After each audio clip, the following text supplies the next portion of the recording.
Assalamualaikum warahmatullahi wabarakatuh. Rekan-rekan sekalian, selamat datang di tutorial TV Beni RH.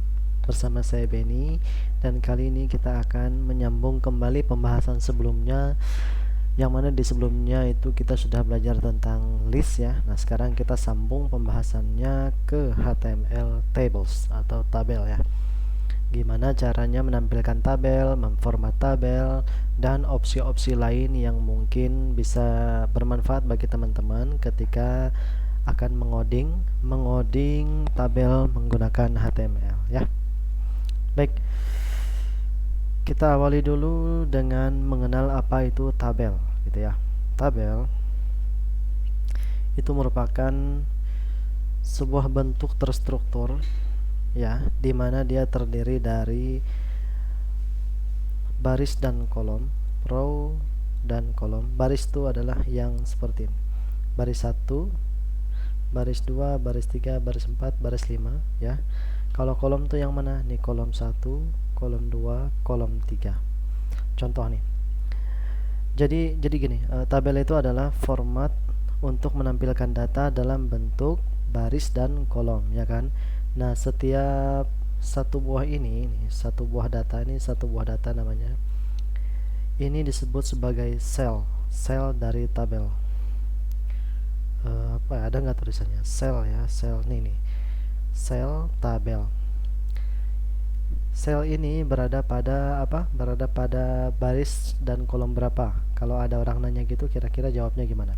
Oke, selnya berada pada baris kedua, kolom ke satu. Kenapa? Karena dia ini baris pertama ya, baris pertama. Ini baris kedua kan. Nah, Alfred ini berada pada baris kedua dan kolom keberapa? Kolom ini satu, ini kolom 2, kolom 3, berarti dia berada pada baris 2, kolom ke 1 gitu. Kalau Francisco Cheng berada pada baris dan kolom berapa? Baris 3 kan, baris 3, kolom ke 3. Nah, kira-kira gitu. Jadi sebuah tabel itu terdiri dari satu baris, 2 kolom, kemudian komponen paling kecilnya adalah sel. Sel itu adalah pertemuan antara baris dan kolom ya. Kemudian bagian dari tabel yang lain ada yang disebut sebagai table head, yaitu baris yang apa ya? Yang dia menampilkan judul dari masing-masing kolom ya. Judul dari masing-masing kolom. Formatnya kan beda nih. Kalau table head itu dia hurufnya pasti cetak tebal seperti ini ya, cetak tebal. Kalau yang isinya atau datanya itu kan cetak biasa ya. Table head, kemudian ada juga yang namanya caption ya, table caption. Coba kita lihat di sini ada table caption. Oke, caption itu yang mana? Caption adalah judul dari tabelnya, gitu ya. Jadi bagian tabel tadi apa aja? Pertama ada baris dan kolom, 2 ada selnya, 3 ada table head. Table head. 4 ada table caption, 5 ada tabel data. Tabel data tuh selain tabel head ya. Tabel head tuh yang ini dia cuma ada satu baris. Kalau tabel data itu bisa terdiri dari beberapa baris ya. Oke, bedanya tabel head dan tabel data. Kalau tabel head itu tulisannya tebal, kalau tabel data itu tulisannya cetak biasa. Oke, nah itu bagian-bagian dari tabel. Mudah-mudahan teman-teman bisa memahami ya. Oke, sekarang gimana caranya membuat tabel di dalam HTML ya kan? Nah, oke, cara bikinnya dia itu menggunakan tag tabel seperti ini ya, table. Kemudian ada yang namanya, saya bilang tadi ya, tabel itu mempunyai row, tabel row ya, baris tabel itu bahasa Inggrisnya, baris itu singkat bahasa Inggrisnya row, tabel itu table ya. Berarti sebuah tabel mempunyai baris nih, TR, kemudian ada apa tadi? Ada table head, kemudian ada baris kedua lagi, ini baris 1, kemudian kolom 1, kolom 2, kolom 3.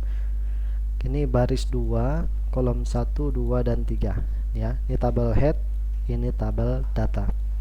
Oke, jadi tabel itu dibangun menggunakan tag table, kemudian di dalamnya ada TR ada tag tr, kemudian di dalam tag tr ada th atau td, tergantung keperluannya ya. Kita coba dulu ya, yang simple ya. Kalau saya copy ini, kita ke latihan 1 ini ya. Saya copy paste aja, kemudian saya paste di sini. Kemudian titlenya diganti menjadi belajar tabel HTML. Kemudian di sini saya akan save dulu ya, save. Kemudian kita run latihan satunya. Oke, teman-teman bisa lihat ya, nggak ada bordernya. Jadi tabel itu kalau nggak di setting atribut, oke ini kita hapus saja. Oke, tag minimal. Oke. Nah, kalau tag seperti ini, tag tabel biasa, nggak ada atribut apa-apa, jadi ditampilkannya ya nggak ada barisnya, nggak ada garisnya ya. Tapi kalau teman-teman pengen ada garisnya, teman-teman bisa kasih border sama dengan contohnya 1 ya. Oke, kita save, kita lihat hasilnya. Nah, kalau bordernya 2 atau 5 ya, kita lihat apa bedanya. Nah, garisnya menjadi semakin tebal gitu ya teman-teman. Oke, saya pengen garisnya 1 aja nilainya. Kemudian tabel ini nih ya, tabel ini ada headnya kan, head ini first name, last name, dan age ini merupakan tabel head, itu dibikin menggunakan tag th. Tag th singkatan dari table head atau judul dari tabel ya, judul dari data-data yang ada di tabel. Kemudian, nah tabel head ini harus dimasukkan di dalam tag tr. Tag tr ini singkatan dari tabel row, baris tabel gitu ya. Kalau dia berada di luar tr sini, misalnya h ini berada di luar sini, maka nanti tampilannya nggak akan sesuai, pasti salah ya. Tuh, nanti h-nya akan, harusnya h-nya ada di sini ya, tapi karena ada di luar tr, jadi dia nampilnya error gitu ya. Oke, makanya untuk penulisan tabel ini perhatikan tagnya ya, jangan sampai ada yang salah tulis. Oke, tabel itu tadi saya bilang ada yang mempunyai judul, ada juga yang nggak ada judul. Kalau tabel yang nggak perlu judul ya tinggal hapus saja bagian ini, yang tabel head sama tr nya hapus. Nah, nanti ini tabel yang tidak ada headnya gitu ya. Saya yakin teman-teman paham. Kemudian tabel itu ada datanya. Nah, kalau ini adalah judul dari data, kemudian ini adalah data. First name untuk judul kolom atau judul selnya, kemudian jil ini untuk nama dari data dari kolom first name ini. Oke, gitu ya, tabel data. Nah, itu dulu deh ya. Nah, kemudian tabel itu bisa disetting cell padding ya, sama dengan contohnya 0 dulu ya, 0. Cell padding itu apa? Oke, cell padding teman-teman perhatikan. Nih, kalau saya kasih cell paddingnya 10, saya save, kemudian di refresh ininya. Nah, apa itu cell padding? Efek dari pemberian nilai cell padding ini adalah bahwa jarak antara tulisan nih, konten atau data dari tabel ini ke sisi samping tabel ini semakin besar ya kalau nilai cell paddingnya besar.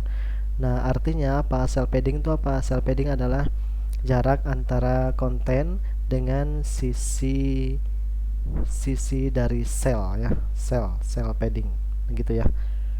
Paham lah ya, saya yakin teman-teman paham. Kalau dia 0, nanti cell paddingnya akan dihapus atau hilang seperti ini. Kemudian selain cell padding ada juga cell spacing. Cell spacing sama dengan 0 dulu ya. Apa itu cell spacing? Oke, kalau cell spacing ini misalnya 10. Cell spacing itu apa? Nah, jarak antar masing-masing sel. Sel first name dan last name ini jaraknya 10.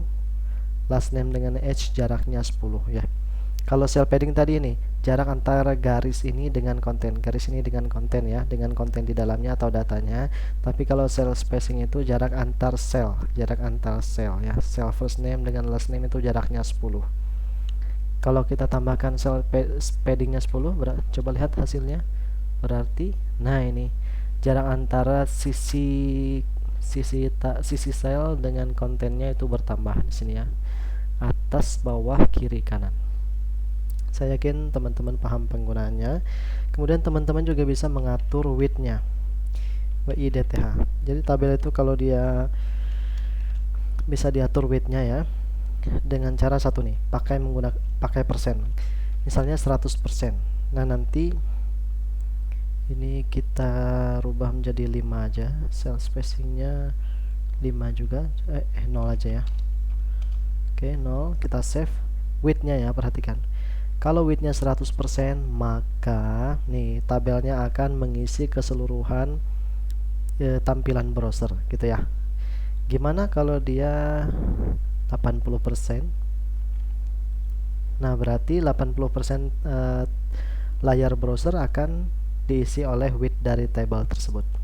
Paham ya? Kalau 50% berarti separuh dari layar browser akan menjadi width dari tabelnya. Nah, teman-teman paham ya? Nah, selain width menggunakan persen, ada juga menggunakan pixel ya. Misalnya nih 50, width-nya 50% ya. Coba kita pakai pixel 50 biasa ya, jangan pakai px ya. Biasa aja 50 biasa, save. Nah, jadi lebarnya adalah 50 px. Kalau dia 100, oh belum ya. Coba kalau 300, masih terlalu kecil itu. Nah, 300. Jadi 300 pixel itu kurang lebih segini. Oke. Ukurannya enggak berubah ya. Kalau yang pakai persen tadi ukurannya menyesuaikan lebar ini kan, lebar browser ya. Tapi kalau yang pakai pixel ini ukurannya sesuai dengan ukuran pixel ini dan tidak berubah ketika ukuran browser berubah gitu ya. Oke, gimana kalau 800? Nah, gitu. Jadi ada dua satuan yang bisa kita gunakan untuk menentukan lebar dari tabel, yaitu apa? Yaitu menggunakan persen atau menggunakan pixel. Oke ya, saya kira teman-teman paham. Gimana untuk height? Height GHT sama ya. Bisa pakai persen. Coba 100%. 100% save. Nah, ini kenapa nggak bisa ya, emang apa ya. Jadi untuk height ini berbeda dengan width ya. Kalau height itu dia agak sedikit beda pengaturannya. Nggak bisa ya, karena dia menyesuaikan lebar tinggi dari kontennya. Kalau dia pakai pixel bisa nggak? Nah, bisa ya. Jadi kalau dia pakai persen untuk height itu kayaknya nggak bisa. Bukan nggak bisa sih, pada kasus tertentu dia nggak bisa. Tapi kalau menggunakan satuan pixel pasti bisa ya, pasti bisa. Dan ini nanti gunanya kita bisa pakai tabel untuk membuat layout dari website ya. Contohnya gini, web sederhana dengan HTML. Nah, kita bisa membuat layout seperti ini menggunakan tabel. Nah, gitu ya. Nanti kita akan pelajari di video selanjutnya. Oke. Nah, ini untuk width dan border, kemudian cell padding, cell spacing, dan height ya. Oke, kita hapus dulu. Kita refresh lagi. Oke, kemudian ini harusnya bordernya. Duh, kok saya hapus. Oke, cell spacingnya sama dengan 0. Cell padding sama dengan 10 ya, gitu. Save. Oke, seperti ini. Nah, selanjutnya teman-teman bisa ngapain lagi? Nah, kalau sebuah tabel itu nggak perlu TH, nggak perlu tabel head kata saya tadi ya, nggak perlu baris judul ini, teman-teman hapus yang TH-nya ya, atau ganti aja TH ini menjadi TD, nggak masalah. Oke, save gitu ya. Kemudian teman-teman bisa juga nih misalnya pengen merging atau menyatukan sel. satu sel ini, sel Jill dan Smith ini dijadikan satu sel. Bisa ya? Caranya gimana? Caranya teman-teman gini. Menggunakan atribut call span ya, call span, taruh di sini sama dengan berapa buah ini, berapa buah sel yang pengen di merging atau digabung. 1 2 ya, berarti 2. Oke. Nah, kolom kedua ini kita hapus. Kolom kedua ini kita hapus ya, di baris yang sama, karena dia di baris yang sama kan. Kolom pertama dan kolom kedua dihapus, digabungkan. Nah, makanya kolom keduanya dihapus ya. Save. Nah, dan nanti hasilnya adalah kolom kedua dan kolom ketiga, 1 dan 2 ini digabungkan. Tulisannya di kiri, bisa nggak di tengah-tengah? Oh, bisa. Teman-teman tambahkan aja di atribut, di sini atribut align sama dengan center gitu ya. Oke, di refresh. Nah, jadi tulisannya berada di tengah. Jill, Smith-nya hilang. Nah, tinggal ditambah di sini Smith-nya. Save, run lagi gitu ya. Ini untuk menggabungkan sel ya, menggabungkan sel secara menyamping atau kolomnya kita perlebar. Gimana kalau saya pengen ketiga kolom ini digabungkan? Bisa nggak? Oh, bisa. Berarti ini adalah kolom ketiga. Kolom ketiga kan 50 kan. Nah, kemudian call span-nya ini 3. Save. Nanti ketiga kolom ini akan digabungkan menjadi 1. Gimana kalau nilai call span-nya 2 atau 1? Kalau 2 ya nanti ukuran ininya nggak full 3 sel ya gabungannya. Kalau 4 gimana? Atau lebih dari 4? Dan kalau lebih dari 3, jadi kan maksimalnya adalah 3 ya untuk call span-nya, karena ada 3 kolom. Kalau dia 4 ya maksimalnya, karena dia mentok di 3 ya cuma 3 kolom yang dia gabungkan. Paham ya? Nah, jadi gitu. Oke, jadi berapapun nilainya, kalau di atas 3 biarpun 100, tetap yang digabungkan itu cuma 3 kolom. Oke, teman-teman paham ya? Oke, seperti ini. Kemudian apalagi yang bisa kita bikin, yang kita bisa lakukan ya. Oke, selain call span tadi, saya ini dulu ya, saya copy paste dari awal. Selain call span 1 2. Oke, selain call span kita bisa apa? Bisa, tadi kan call span itu untuk merging kolom. Nah, sekarang bisa kita merging baris. If 1 dengan if biasa ini bisa kita gabungkan. Caranya gimana? Caranya taruh di if f ya, f itu bacanya if kalau bahasa Inggrisnya. Di sini kita gabungkan dengan if biasa dengan atribut row span. Row span sama dengan berapa baris? 2 baris ya, yang kita pengen gabung 2 baris. Nah, maka td yang if ini kita hapus. Save. Nah, nanti hasilnya gimana?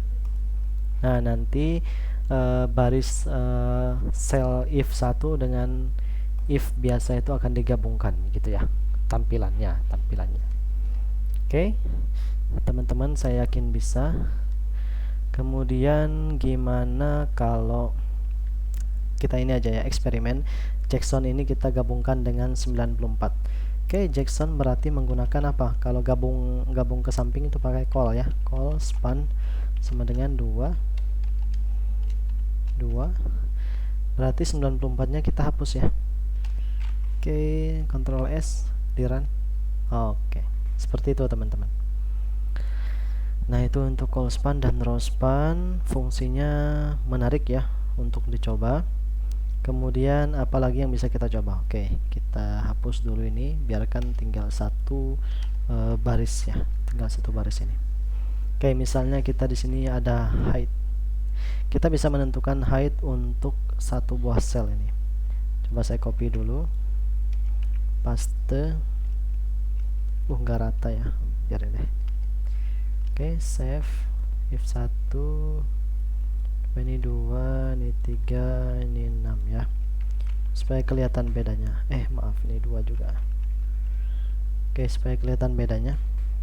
Sekarang kita bisa ngapain lagi? Nah, kita bisa menentukan border color. backend border, bukan border color ya, BG color, background dari si tabel, misalnya green atau hijau. Ctrl S. Nah, jadi dia menjadi hijau. Bisa nggak kalau teksnya kita rubah warnanya? Ya bisa, bisa aja menggunakan tag P atau pakai span ya. Kita sudah belajar di sebelumnya di text formatting. Jadi teman-teman kalau mau tahu tentang merubah warna huruf bisa dilihat video sebelumnya ya. Ke style, saya lebih suka pakai span sih karena lebih aman ya. Span,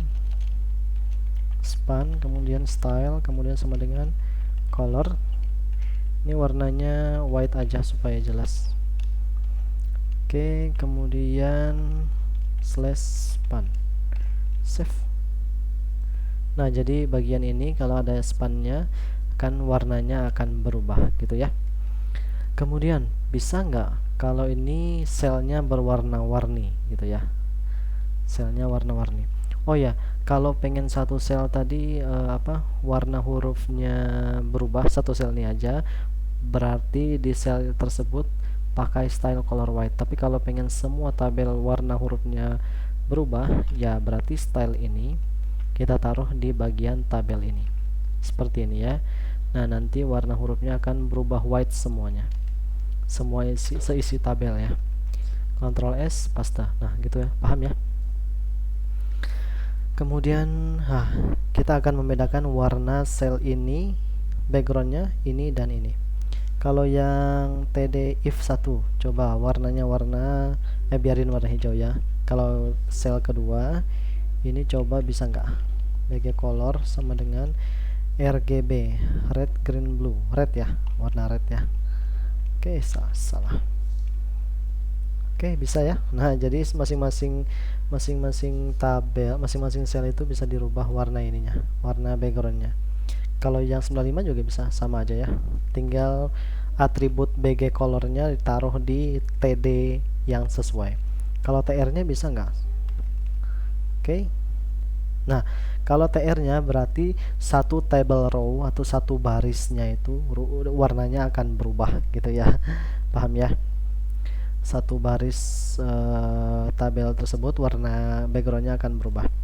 Nah gitu, jadi efeknya kalau di TD berarti sel tersebut aja, sel itu aja yang berubah, tapi kalau di TR berarti satu barisan tersebut yang berubah efeknya ya. Oke, kemudian saya pengen tunjukkan yang juga berguna ya. Save dulu, kemudian kita ini, kemudian saya pengen tunjukkan ke teman-teman yang tips lain yang berguna, yaitu height ya, bukan height tadi sudah, HGHT ya, sama dengan misalnya tadi berapa, 500. Oke, ini ada sesuatu yang cukup berguna ya. Widthnya, coba widthnya kita sama dengan berapa, sama dengan 700 ya. Contoh aja kayak 700. Nah, ini kita bisa rubah nih, coba perhatikan. Kita bisa rubah Valigen itu apa? Vertical align ya, top. Coba kita top, bisa nggak? Nah, Valigen itu singkatan dari vertical alignment. Artinya dengan menggunakan atribut Valigen ini kita bisa mengatur posisi rata secara vertikal dari konten ya. Ada 3 pilihan, ada top, ada middle, ada bottom ya. Jadi sesuai dengan keperluan nanti teman-teman bisa rubah posisi dari Valigen ini. Oke, kalau bottom jadi dia di sini. Oh ya, ini dihapus ya karena dia tidak masuk dalam tabel. Valigen seperti ini bottomnya. Kalau middle gimana? Middle.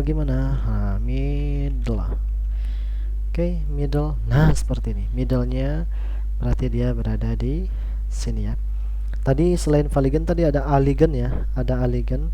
Aligen tuh secara horizontal, berarti mendatar. Kalau Valigen tuh seperti vertikal ini vertikal itu apa ya, tegak lurus ya. Kalau horizontal tuh mendatar. Oke, kalau alignment efeknya apa? Nilainya ada 3 ya, ada right, ada left, ada center. Nah, kalau yang Valigen tuh ada top, ada middle, ada bottom. Nah, kalau alignment center seperti ini. Kalau dia right, save coba. Dia rata kanan. Kalau dia left, dia dia rata kiri ya. Dan masing-masing ini bisa kita letakkan di TD. Nanti efeknya akan berbeda-beda ya. Coba kita praktekkan aja. Misalnya kalau yang TD ini rata Valigennya sama dengan top, dan alignnya sama dengan align-nya sama dengan left. Oke. Kalau yang apa? Kita copy aja. Yang Jackson ini dia middle, kemudian align ininya dia center. Kalau yang 95 ini dia bottom ya, bottom. Kalau yang ini dia right. RGHT, kira-kira apa efeknya ya? Ya, kita lihat efeknya. Nah, teman-teman, efeknya gitu. Efeknya adalah bahwa ya ini, kalau secara vertikal yang if ini di atas, kemudian secara horizontal nampilnya di kiri. Kalau yang Jackson secara vertikal dia di tengah-tengah, secara horizontal dia di center. Kalau yang 95 secara vertikal dia di bawah atau bottom, secara horizontal dia di kanan. Gitu ya. Nah, jadi ini adalah atribut yang cukup menarik dan cukup penting untuk dibahas, sehingga teman-teman nanti kalau mendesain baik itu layout website atau mendesain tabel, itu bisa jauh lebih bervariasi efeknya ya. Oke, saya kira di situ dulu tutorial kali ini. Kemudian oh ya, satu lagi, di tabel ini kita bisa menambahkan yang namanya apa ya, apa tadi saya lupa. Oh, bisa ada tabel di dalam tabel ya, tapi ini nggak kita praktekkan, nggak usah lah. Kita praktekkan aja ya. Kita praktekkan aja, ada tabel di dalam tabel. Oke, ini coba saya copy dulu. Oke, kemudian gimana caranya tabel bisa ada dalam tabel? Paste ya. Oke, ini border sama dengan 1. Oke, saya pengen ada tabel di dalam 50 ini contohnya, tabel yang sama ya. Kita copy. Oke, kita enter di sini, kasih jarak ya supaya kelihatan itu. Oke, nah seperti ini. Harusnya ada jaraknya ya, tapi karena susah sih kalau pakai notepad ini. Oke, jadi tabel ini berada di dalam sel 50 tadi ya. Hasilnya gimana? Coba kita perhatikan. Nah, jadi di bagian 50 ini di bagian 50 ini ada tabel lagi. Harusnya tadi datanya 50 ya. Nah, diganti dengan tabel. Artinya dalam sebuah tabel memungkinkan ada tabel lagi. Dan dalam sel ini bisa juga lagi kita tambahkan tabel lain, gitu ya. Oke, ini cukup bermanfaat juga untuk disampaikan. Kemudian ada satu lagi, caption ya. Caption, nah ini juga cukup menarik nih. Kalau caption ini fungsinya untuk menampilkan tulisan atau judul tabel ya. Dia menggunakan tag caption seperti ini ya. Tapi nggak ditaruh dalam tag tr, dia ditaruh di luar aja. Contohnya di sini ini, caption mau di bawah kayak mau di atas kayak. Oke, sama aja. Nih captionnya. Kemudian gimana kalau kita taruh di bagian bawah aja? Saya pengen captionnya ada di sini. Apakah dia nampil di bawah atau di atas ya? Oke. Nah, kalau kita naruh caption baik di atas, di tengah maupun di bawah ya, nampilnya tetap di atas ya, karena memang seperti itu ya. Format yang disetujui oleh HTML itu seperti itu. Oke, formatnya bahwa caption ini ditaruh di atas tabel, judul tabel taruh di atas tabel gitu ya. Oke, kemudian dah ya. Nah, kemudian oke.